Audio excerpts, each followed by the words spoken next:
there's anything more effective than physical weapons to defeat enemy soldiers in war, it's psychological terror. That's just what the US troops employed during their invasion in the Vietnam War. In the Vietnamese culture, giving a proper burial to a loved one in the birthplace ensures their contentment in the afterlife. If not, it is believed that the deceased souls will wander aimlessly as it tries to find its way home. US forces in the Vietnam War were aware of these beliefs and took advantage of it and caused terror. Knowing that the Vietnamese people were worried many of their soldiers would die far from home and unable to be properly buried, US forces employed a frequently psychological scare tactic known as Operation Wandering Soul. The 6th Psychological Operations Battalion of the U.S. Army broadcasted disturbing moans and disembodied voices through the Vietnam jungle, where the battle took place. These fake tapes were played on serious loudspeakers or dispatched from overhead planes. For many Vietnam soldiers, hearing the cries of supposedly lost souls piercing through the dark was nothing short of terrifying. The scare tactic was inspired by the Ghost Army of World War II, a unit of inflatable tanks and personnel carriers used to fool German intelligence forces into thinking the Allies had more troops and tanks than they actually did. These hair-raising messages that played in the Vietnam battlefield successfully convinced many nervous Vietnamese soldiers that their fallen comrades were skulking invisibly among them. Many of the fake ghost messages recorded were created with the help of South Vietnamese allies and voiced pleas to soldiers to give up the fight.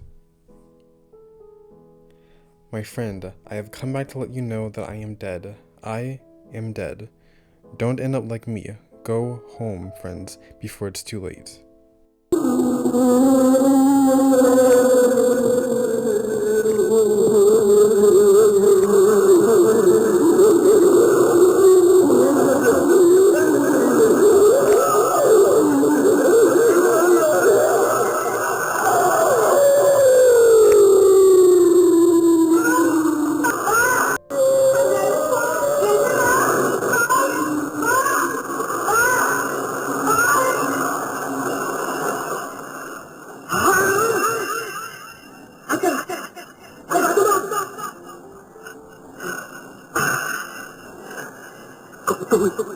Vợ tôi, vợ tôi đang gì? Bà đang về với con đâu? Tôi đã về với mình đây.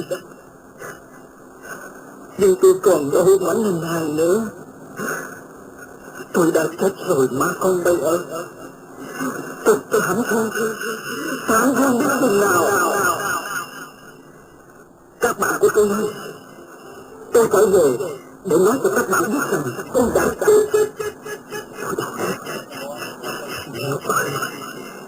Địa ngục, cái chết thật là oan uổng, thật là vô nghĩa.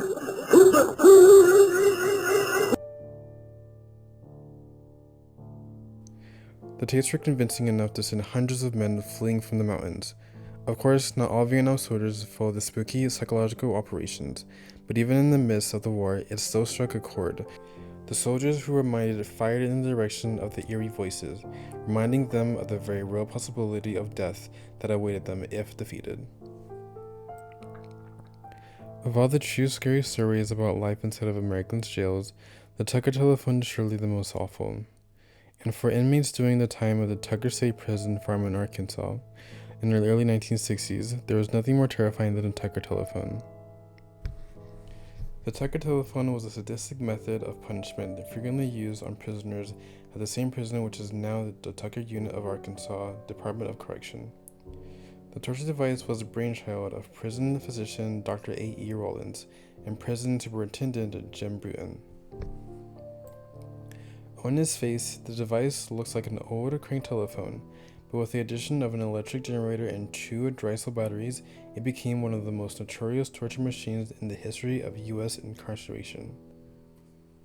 Hooked up to a source of immense electric power, the Tucker telephone functioned as an electric shock device attached to the private parts of victims. Inmates sent to the hospital room were strapped down to a table with 2 wires applied to their skin. The ground wire was wrapped around their big toe, while the hot wire, which the electricity ran through, was strapped to their inmates' genitals. Once the doctor turned the crank to the Tucker telephone, the victim was brutally shocked by torrents of electricity. Sometimes these torture sessions dragged on for long periods known as long-distance calls. In long-distance calls, several charges were inflicted, of a duration designed to stop just short of the inmate's faintings. Sometimes the telephone operator's skill was so defective that the sustained current not only caused the inmate to lose consciousness, but resulted in irreparable damage to his testicles. Tragically, many of the prisoners not only ended up with permanent organ damages, but also suffered from mental illnesses following the torture. But the Tucker telephone wasn't an isolated incident. A Newsweek report from 1967 revealed that prisoners were routinely beaten with paddles, had needles stuck under their fingernails, tortured with pliers, and punished using electric chairs. The brutality of the prison became so famous that the Tucker telephone eventually found itself depicted in the 1980 film Brubaker. Unfortunately, even after the torture device was no longer deployed against inmates, the Tucker telephone was repurposed by Chicago Violent Crime Unit under Lieutenant John Birch to torture suspects in the 1980s. American interrogators abroad have also reportedly used the device to torture their captives. In 18th century Gevaudan, an idyllic country territory in France, a horrific series of slings and scary stories about the killer had residents up in arms. But the perpetrator was believed to be not a man, but a beastly monster that resembles a wolf. The first victim was Jeanne Boulet, a 14-year-old shepherdess who was mysteriously found dead in 1764, with her throat ripped out. Then another teen victim was discovered a month later. The second victim allegedly described their killer as a horrible beast before taking their last breath. Hundreds more were mauled with their throats or chests ripped out. Creepy stories from those who claimed to have survived a witness the attacks described an enormous wolf-like animal with black fur, a large chest, and a mouth full of sharp teeth. These witness accounts prepared the newspaper with quickly dubbed the murderous creatures of the Beast of Gevaudan. Locals organized hunting parties in the wake of the brutal killings. Jean-Baptiste Duhamel, an infantry leading the local militia, organized 30,000 volunteers to hunt down and kill the beast with the promise of a year's salary as a reward. Still, the hunting campaigns were unsuccessful and the bodies count continued to grow. According to the scary stories that was spread across the countryside, a farmer named Jean Chastel, who lost many loved ones to the Beast of Gevaudan, decided to take matters into his own hands. He allegedly wandered into the mountains armed with nothing but a pistol and some silver bullets. After taking a rest to read the Bible in hopes of luring in the creature, the alleged beast appeared in front of him. Somehow, Chastel managed to shoot and kill the beast triumphantly, presenting him later to the king. Some claim that the cornucopia of the human remains tumbled out of the wolf's stomach when it was cut open. These creepy stories famously inspired Robert Louis Stevenson's 1879 book Travels with the Donkey and the Savant, a pop culture adaptation like Christoph Gans 2002 horror film's Brotherhood of the Wolf. But was there really a supernatural wolf terrorizing France?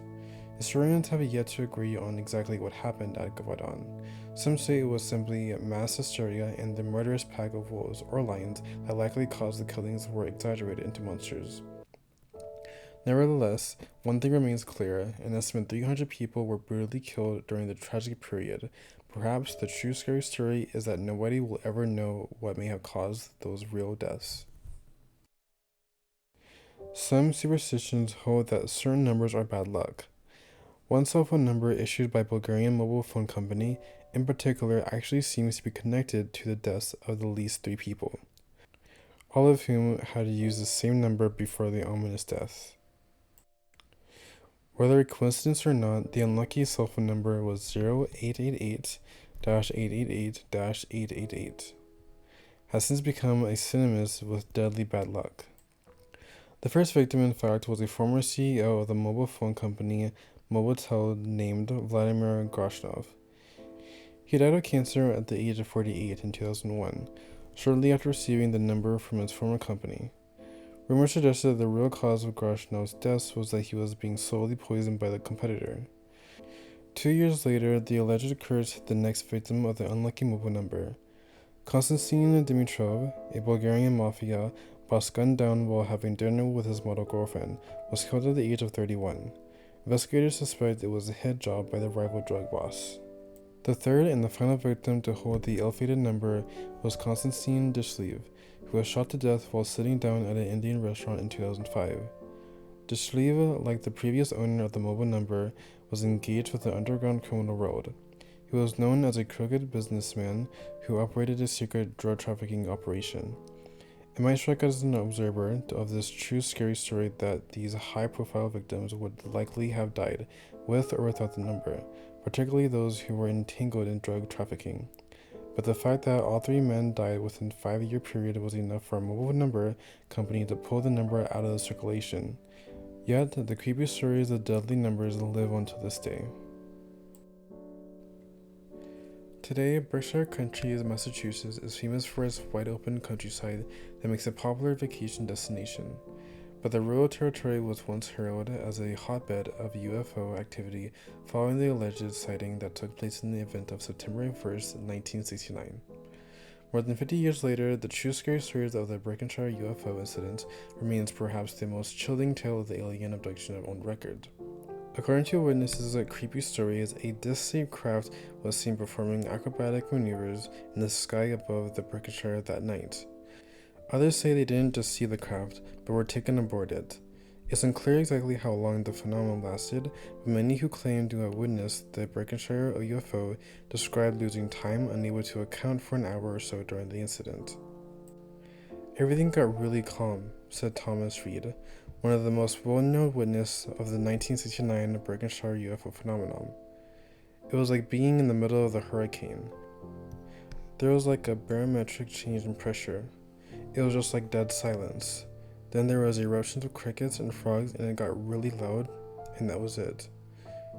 It was estimated that at least 40 residents, including children who are now adults still living in the Berkshire area, saw the alleged alien aircraft.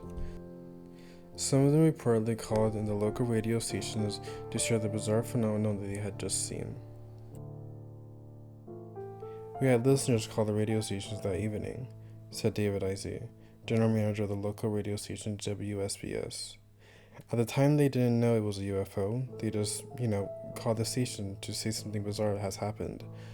The large numbers of simultaneously witnessed accounts during the UFO Berkshire incident has made a distinct case among alleged sightings in the recent decades. The witness accounts were so plentiful and compelling that the Great Barrington Historical Society decided to officially recognize the incident as the first off-world UFO case in U.S. history, some 45 years after it happened. Following the stunning recognition, the witness formed the nonprofit UFO Monument Park Incorporation to build a monument in the area. The monument, meant as a landmark to honor the alleged UFO encounter that residents saw in 1969, was erected by the group and signed by Massachusetts Governor Charlie Baker. Despite the significant eyewitness accounts of these events, some residents of the town have fought to keep scary stories of the alleged UFO incidents under wraps.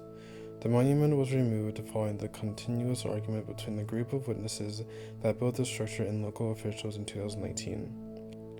Still, the eerie aftermath of the unexplained encounter stays with the residents who bore witness that fateful night and who continue to share that creepy story to this day.